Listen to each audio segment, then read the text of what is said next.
Pandangan militer Indonesia di mata Israel ternyata begini.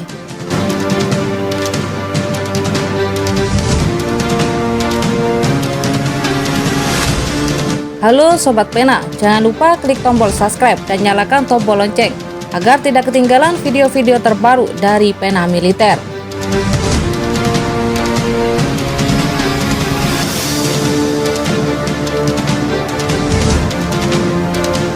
Pemerintah Indonesia secara resmi memang tidak memiliki hubungan diplomatik dengan negara Israel.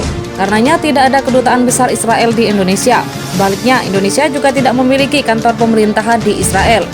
Indonesia tidak pernah mengakui Israel sebagai sebuah negara. Di zaman Presiden Soekarno, saat itu Indonesia tidak mengundang Israel dalam konferensi Asia Afrika tahun 1955 di Bandung, Jawa Barat. Sikap ini sebagai bentuk dukungan Indonesia kepada perjuangan rakyat Palestina untuk mendapatkan kemerdekaan. Lantas bagaimana pandangan Israel terhadap Indonesia? Ternyata menurut pakar pengamat ada satu dan lain hal sehingga Indonesia dan Israel akan seperti ini. Penyelesaian masalah Palestina belum juga berhasil diselesaikan secara damai dan adil di akhir tahun 2020 lalu. Sempat damai desa-desus tentang kemungkinan Indonesia akan membuka hubungan diplomatik dengan Israel. Bahkan disebutkan pemerintah Presiden Amerika Serikat Donald Trump saat itu menjanjikan bantuan pembangunan hingga 2 miliar dolar Amerika atau setara 28 triliun rupiah. Jika Indonesia mau membuka hubungan diplomatik dengan Israel, Presiden Joko Widodo menerima kunjungan Perdana Menteri Palestina Muhammad Sayyid di Istana Presiden Bogor, Senin 24 Oktober 2022. Dalam kesempatan ini, Jokowi mengungkapkan dukungan Indonesia pada Palestina untuk menjadi anggota penuh di PBB. Namun Menteri Luar Negeri Indonesia Retno Marsudi menegaskan Indonesia tidak berniat untuk membuka hubungan diplomatik resmi dengan Israel. Di mata Israel, Indonesia terasa spesial.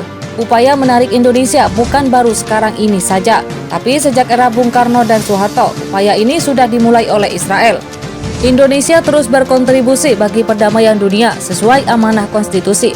Di masa Bung Karno, upaya diplomasi Israel bisa dikatakan mati kutu. Mengusung slogan anti-imperialis dan kolonialis, Bung Karno secara tegas menyebutkan Israel bagian tak terpisahkan dari negara imperialis dan kolonialis. Kenapa Indonesia begitu penting di mata Israel? Jawabannya, Indonesia merupakan negara kepulauan terbesar di dunia dengan sumber daya alam begitu besar dan jumlah penduduk lebih kurang 280 juta yang menempati ranking 4 dunia.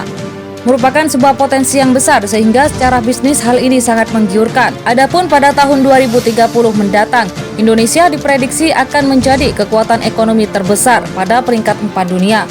Sebagai negara mayoritas muslim terbesar di dunia, wajar Indonesia menjadi incaran Israel. Karena bila Israel bisa merangkul Indonesia secara politik, maka Palestina akan semakin terisolir. Tak bisa dipungkiri bahwa Indonesia adalah negara yang hingga kini konsisten mendukung kemerdekaan Palestina.